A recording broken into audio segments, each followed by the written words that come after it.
everyone. This is Liz here with Career China. Sorry about the technical difficulties there a moment ago. It looks like we had a frozen camera on our Facebook Live session. So I went ahead and started a new link, and we're going to go ahead and post that on our Facebook page with the new link for this. So thanks for those of you who are joining us today.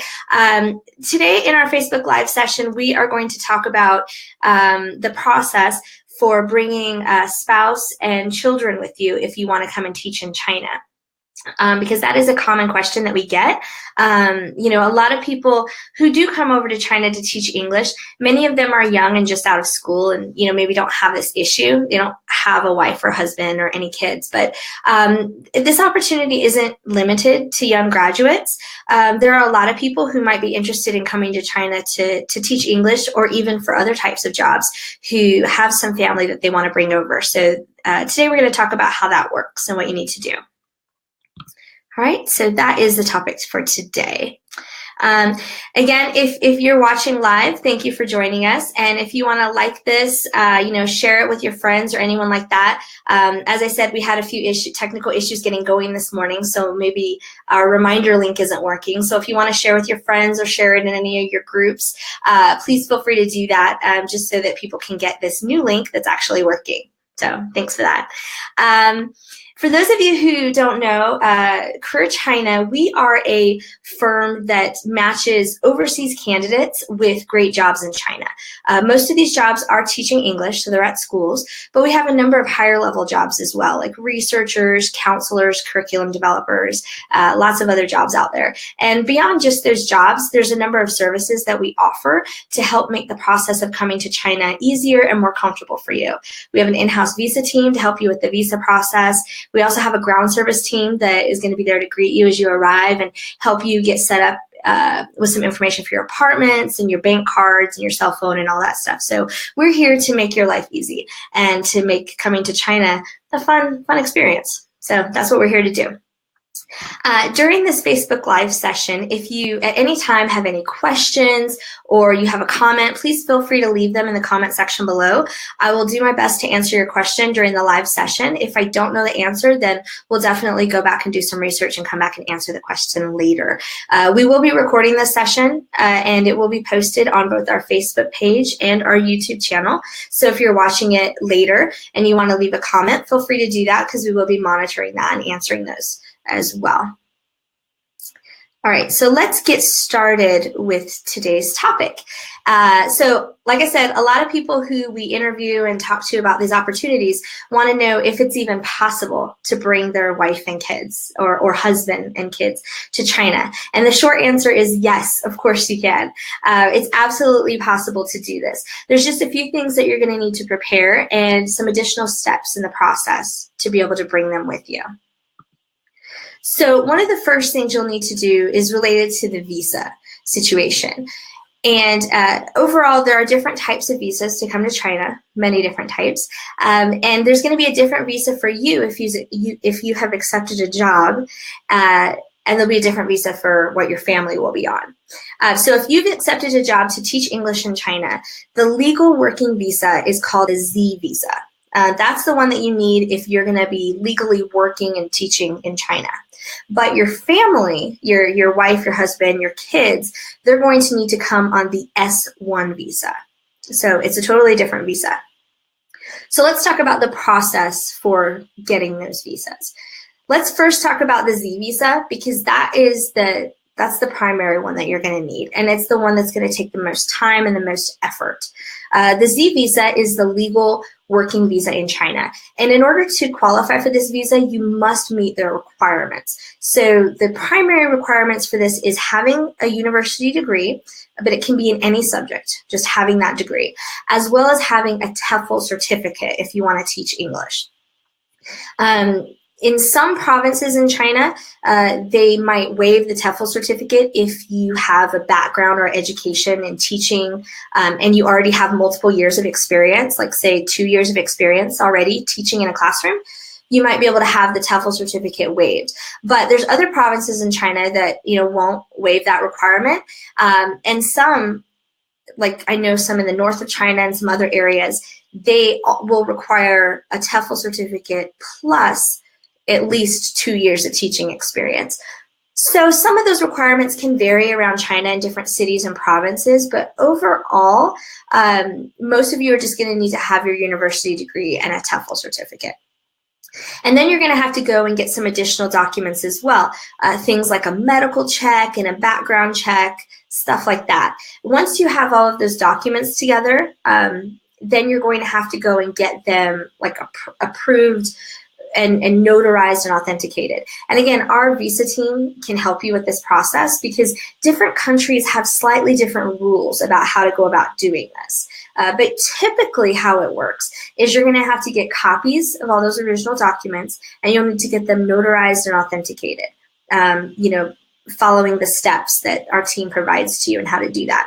Once you have all those documents prepared, then you can fill out your visa application, and you can take that in with your fees and all the documents to the local Chinese consulate or embassy and apply for, before you do that, you'll need to get your work permit.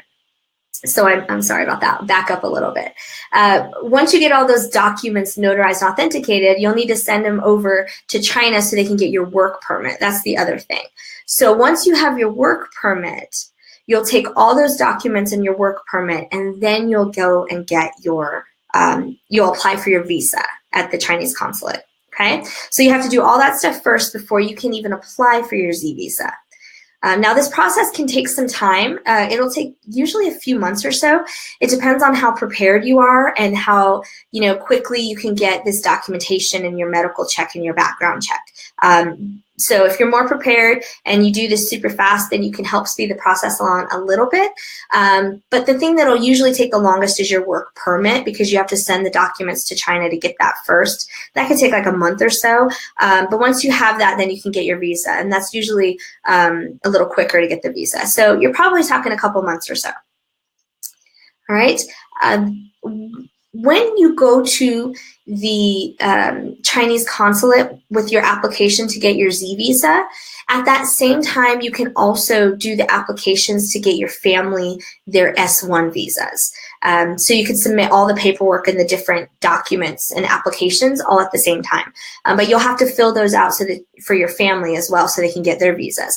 And when you do this, the primary documentation that you're going to need are just your marriage certificate to prove that they are legally your spouse, and as well as any birth certificates for your children, again, to prove that they're your kids. So if you have those documents, it's usually pretty straightforward, because if they're approving you for a Z visa to work, then obviously, you have those certificates to prove that's your family, and they get the visas to come with you. So it kind of makes sense that way. The process is pretty straightforward, but again, if you run into any snags with that, our visa team is here to help, give you some advice and help you move along with that. But the visa part for your family is actually fairly simple.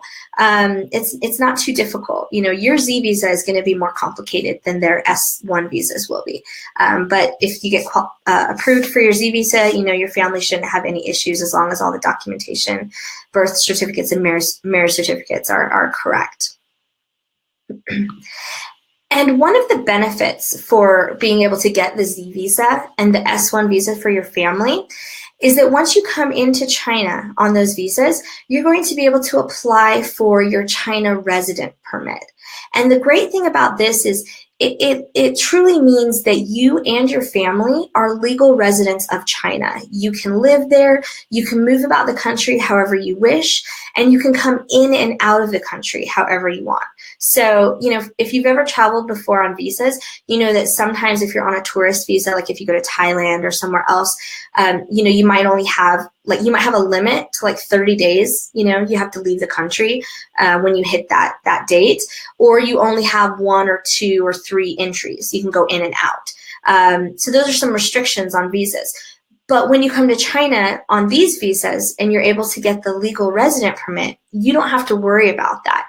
You really are just like a legal resident of the country. You could go to Thailand every weekend if you want, and you don't have to worry about leaving the country every 30 days or 60 days. You can stay, for the whole year if you want to and never leave. So, it really does treat you kind of like a legit resident of the country. And they'll put like a sticker in your passport and everything. So that's kind of a cool memory too. too. I always look at mine and think, oh, that time I've, been a resident of China. It's pretty cool. All right. Another question that people ask us, which is related to the family, is what about the family dog or cat? You can bring pets with you to China as well. We did a Facebook Live session about this a couple months ago, so I'm going to go ahead and post the link to that here in the comments below if you want to watch it. So I won't go through all the details here, but basically you'll just have to follow some certain steps and get some documentation about your pet and things like that. And then depending on where you enter the country, whether it's Shanghai, Beijing, there might be some different steps that you have to do once your pet is in the country related to quarantines or stuff like that. So be sure to check that out, but you can bring both your family and your family pets with you as well. Let me see here.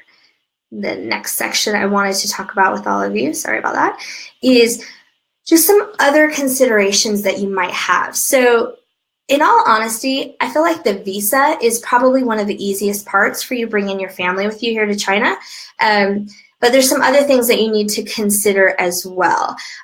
First of all, I need to mention to people that if you bring your spouse over on an S1 visa, they cannot legally work in China.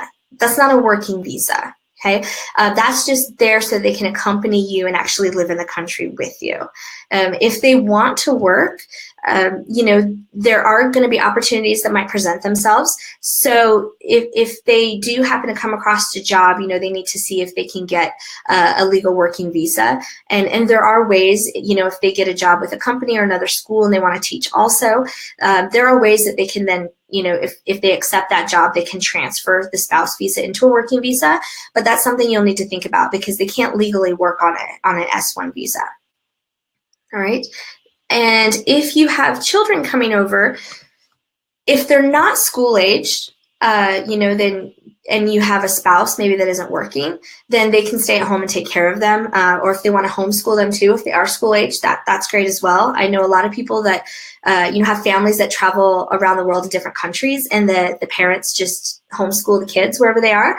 So that's a great option. Another option, though, if you want to actually send your children to school in China, is you're going to have to consider private and international schools. All right, so these are schools where they can go and they can learn in English, and they're actually great schools. There's a lot of them in China, it's mostly in the big cities, though. That's where you're going to have the best selection of these schools.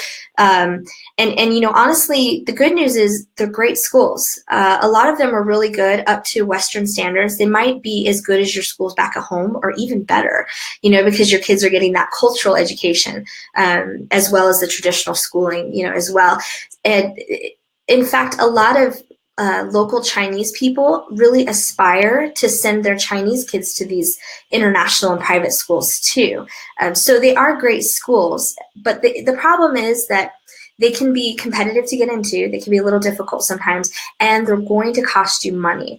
And depending on the school, it could actually be really expensive. So, but this is something that expats in China really need to consider because, like I said, when people ask me about, can I bring my son or my daughter with me? Absolutely you can bring them, but you do need to think about their schooling because if you're going to have to send them to school, you're going to need to have a way to be able to get them into one of these schools and be able to afford it. So that's a big consideration. And, depending on your job, it might be difficult to afford some of these international schools in China. If you're just coming in on like an entry-level teaching job, that's great for a new graduate. A new graduate who doesn't have a family, they're going to make a good deal of money in China, and they're going to be able to travel and save money and all that good stuff. But if you're supporting a family, that salary isn't going to go as far. So you might be better off to, if there's two of you, two spouses, maybe both of you can get jobs and try to be able to pay for that international school. Another option is if you can try to get a job at one of these international schools. We have a few of them in our system, I know, and, possibly if you could get a job with them, maybe you can negotiate something, on tuition or whatnot to get your children in there too. And if you're actually a very experienced teacher, and you're not going for one of those entry-level jobs, maybe you want to go for the higher-level research positions, curriculum development, things like that. then you can earn a higher salary so that you'd be able to, better afford for your kids to go to these private schools. Hi, Steve. Thanks for joining us. I really appreciate it. Your comment too. This session is right up your alley. Yeah, we've had a lot of people in the last few months especially ask us this question. So thanks for joining us today. I hope you find it helpful. Like I said, feel free to leave any other comments or questions you guys have too. I do have some basic information on some of this. Some people have asked me about specific schools, and I don't know a whole lot about the specific schools myself because I don't have any kids over in China, but I can point you in the right direction and I can give you some resources. Yes, so you're planning to come with a 2-year-old, Steve. Well, that's really cool. That'll be a really cool experience for you guys and your family. Maybe your 2-year-old can start to pick up a little bit of Mandarin and things like that. So that'll be a really fun experience. But you shouldn't have to worry about private or international school yet at that age. So, that makes it a lot easier. Younger families are a little bit easier to deal with. If you have like teenagers, 2 or 3 of them, it's going to be pretty expensive to send them to school. Let's see. Oh, okay. So yeah, you have a lot of school experience in teaching in a university in Canada. Yeah. So I'm not sure what type of job you have, Steve, but it sounds like you'd be pretty qualified, maybe to get some higher level jobs too, or maybe even work at some of these international schools as well. Just kind of moving on here, speaking of childcare in China. If you bring a spouse over with you and they're not working, then obviously they can take care of your child for you. But if both spouses are working or there's just one of you and you're working, you're going to need to think about childcare in China as well. And similar to the States and other countries, you have a couple options for this. You could go out to like a daycare, or you could hire someone to come in and take care of the kids. Now, it depends on your preference. In China, especially in some of the bigger schools, the bigger cities, there'll be more options for international Western style daycares. They'll have bilingual options so the kids can learn a little Mandarin as well as, learning in English and whatnot. But they can be a little expensive as well. So I highly recommend that, you kind of try to link up and get in some groups with some other parents and expats in China and ask them if there's any places they recommend. But there are those types of daycares in China. Now, you do need to keep in mind, though, in China, education is really valued, and it's in every aspect of life. And traditionally, they start teaching kids very, very young in China. And the education system, they do put a lot of pressure on the kids. So one of the drawbacks to sending your kid to some of those younger like preschool daycares in China is that they're not only going to be playing, they're going to be going to school. And some Western parents don't appreciate like the pressure that's put on the young kids. So maybe you have a 2 or 3-year-old that goes to kind of a daycare, and maybe they come home with homework. And I know that there's kind of some debate about this in the expat community. I'm in a few different groups in China where I've heard people talk about they don't really want to subject their young children to that type of pressure in the daycares. So that's something when you're researching daycares to check and see like how much time the kids are learning versus how much time they're just being a kid and having fun. Because I know that is a concern because, Western parents tend to want their kids to play a little bit more. And in China, they really start just schooling them really young. So that's something to think about. And if you would prefer to hire someone to come to your house to take care of your kids, that's certainly an option. One option is just to, make friends with other parents and expats and stuff, because maybe there's someone's spouse that stays at home that maybe they can babysit, watch your children for you. That would be a really great option. Absolutely. But another option is to hire sort of a person to come into your home to watch them, kind of like a nanny. They do this a lot in China, especially with the more affluent families. They'll hire people to come in.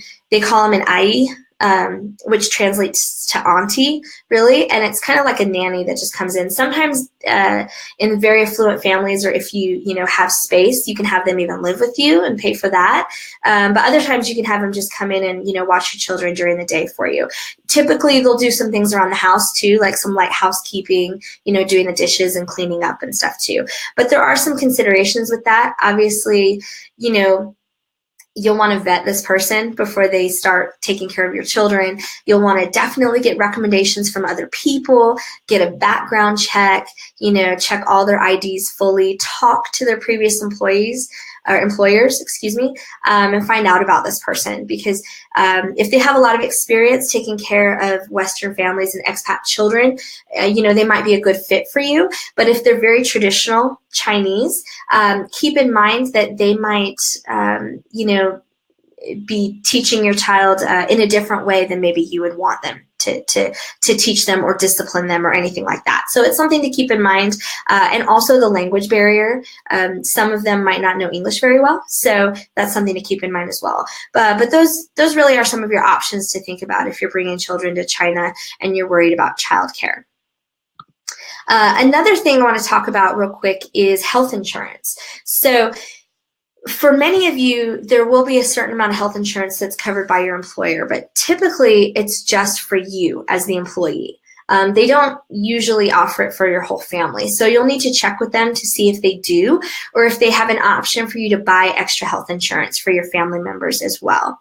But still, depending on, your personal preference and your family's health, you might want to consider getting some other types of supplemental health insurance, like some international expat insurance, things like that, because you might be worried if something more serious happens, if you want to go home and get treatment back in your home country or somewhere like that, then you'll need to have some type of a policy that would cover that.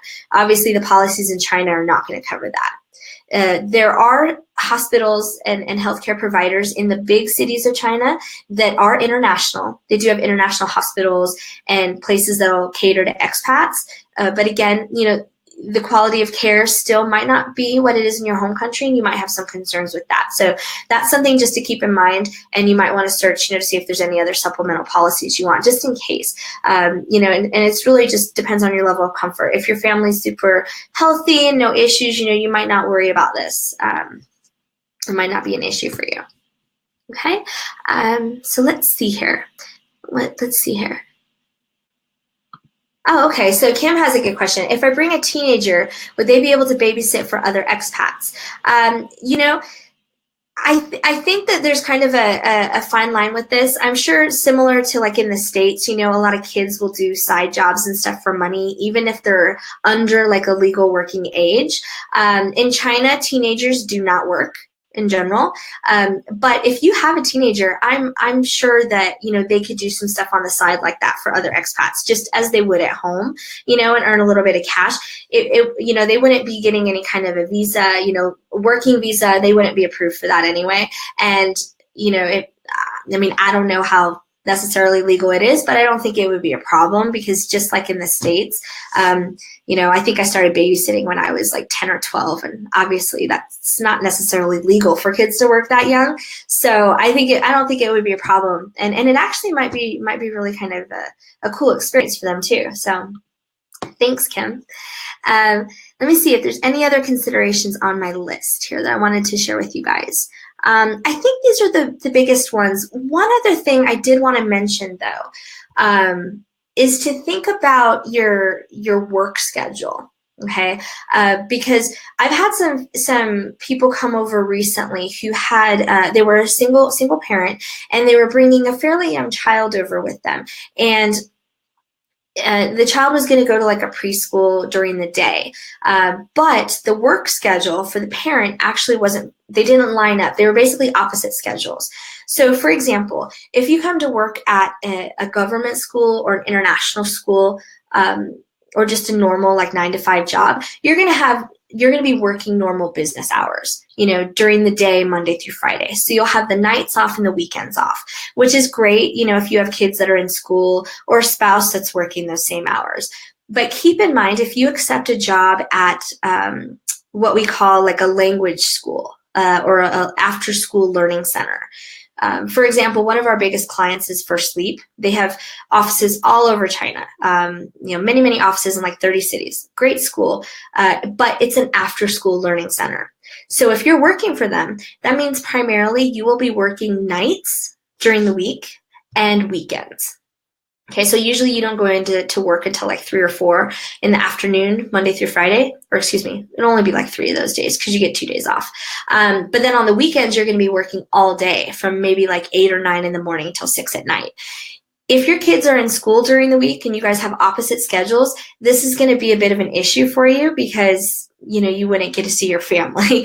So that's something definitely to keep in mind, because the school that you apply for and you work at, you need to make sure that the schedule is actually going to work with your family's schedule so that you can actually see them and hang out with them. All right, so definitely take that into consideration. Well, that's really about it today. I don't want to take up too much of your time. I think we've gone about 20 or 25 minutes. But if you do have any other questions, again, feel free to leave them in the comment section below and we will follow up with you. And again, even if you're watching the recording later, you can do that as well. If you're curious in finding out more about what it's like in China from other expats, if you want to see what they're doing, maybe even connect with them and ask some questions, feel free to search our hashtag. Career China's hashtag is MyStoryInChina. And if you search that on Facebook, Instagram, all that, you'll be able to see lots of teachers. You can look at kind of what their days are like. You can maybe even send them some messages and comments and all that.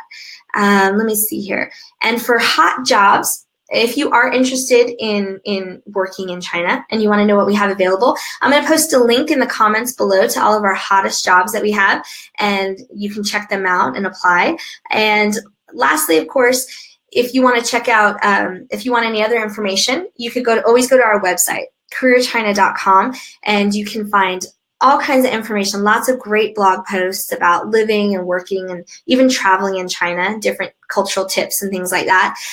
You can get a link to our YouTube page, which has all kinds of amazing videos about life in China and kind of help you with what to expect. And you'll also find links to all of our different jobs and the schools that we hire for. So hundreds of jobs out there. Feel free to take a look. And let us know if you're interested in applying to those. And Steve, I see that you have an additional question before we close here. International schools. If you want, you can post the question here, and I could try to answer it. I'm not sure if I know the answer. Or you can always send me you could post the question below, Steve, and I can reach out to you even like via a private message and whatnot, and we can talk more specifically. All right, so feel free and put that comment in the comments below, or you can send us a message. Oh, wait, you got it right here. Can you teach in an international school with a BA? Yes. So a BA, Bachelor of Arts, it depends on the school, really. Based on the schools the job descriptions that I've seen, you should be able to teach in an international school with that. But the requirements could vary depending on the position.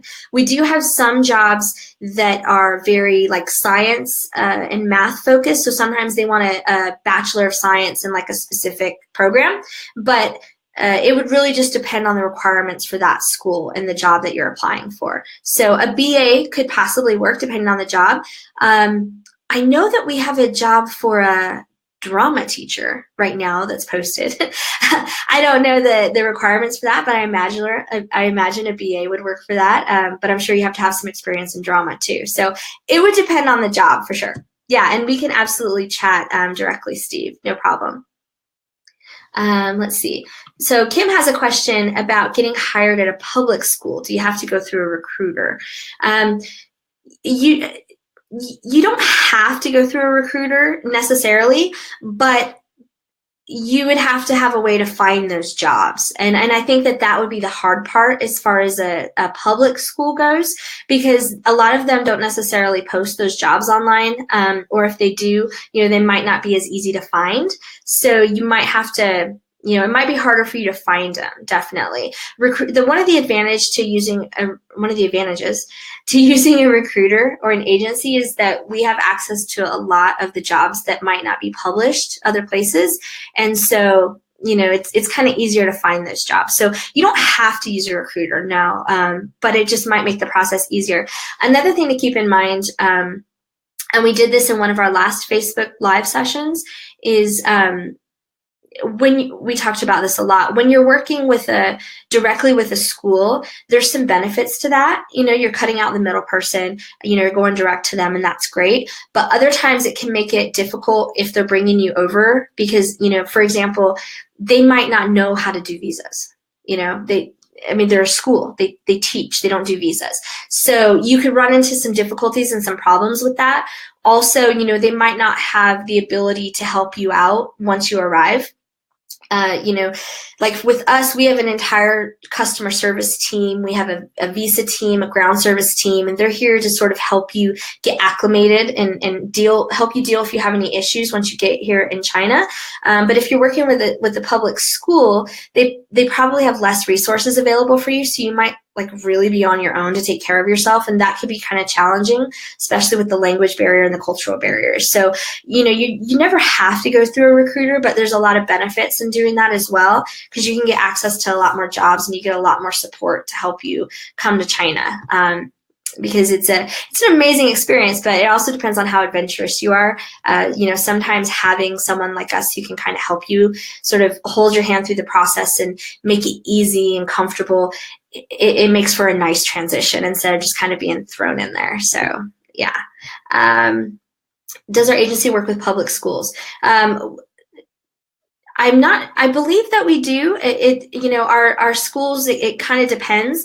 We work with hundreds of schools all across China. I know some of them are language institutions, some are universities, some are, there's lots of different types of schools. So I believe that we do work for public schools too. It just depends on if they've reached out to us and asked us to advertise for their jobs. So it really just depends on if our business development team is connected with them. But you can absolutely take a look on the website to see let's see here. Can kids attend public schools for free when they come to age? That's Steve's question. That's a really good question, Steve. And I will double check on this for you just to make sure I give you the right information. But my understanding is no. I'm not sure that they can, but I will double check. But even if they could, you're going to have that language barrier. Your kids would have to be fluent in Mandarin. So I'm not sure if your kids are fluent in Mandarin or not. I think they might have to be residents, I don't know. They might have to be actual residents of China to qualify for that, but I'm not positive. I'll double check. But you will run into the language issue, and you will also run into the different style of education. So I'm not sure, how much you know about Chinese schools, but Chinese schools versus Western schools, there's a lot of differences in how they educate the kids, just in the theory and the practical experience. So a lot of Chinese people actually prefer to send their kids to international schools because those are the better schools. So most expats choose to do that too. So he's only 2. Yeah, so you have some time, Steve. But yeah, I'll definitely look into that and I'll answer your question just so that we all know exactly where we stand on that. All right. Well, I think that's about it for today. So I really appreciate all of you guys listening in today and asking questions and having this great conversation. It was a great call, a great live session. I hope you guys enjoyed it and you found it valuable. And again, if you have any questions, feel free to leave them in the comments below. And I will be sure to post some additional resources in the comments as well as our hot jobs and answer any of those outstanding questions. So thanks again. And as always, feel free to reach out. Be sure to follow us on our Facebook page, our other social media channels. You can also join our ESL teachers group if you're not in there yet. We have a lot of great people having all kinds of good conversations about, coming to China, living in China, teaching in China. And thank you, Kim. I know I've talked to you a few times in some of our groups. And I'll give you a message, Steve, no problem, once I find the answer to that. All right, and xie to you too. All right, everyone, thanks again and have a wonderful weekend. And we hope to see you in China soon. All right, bye.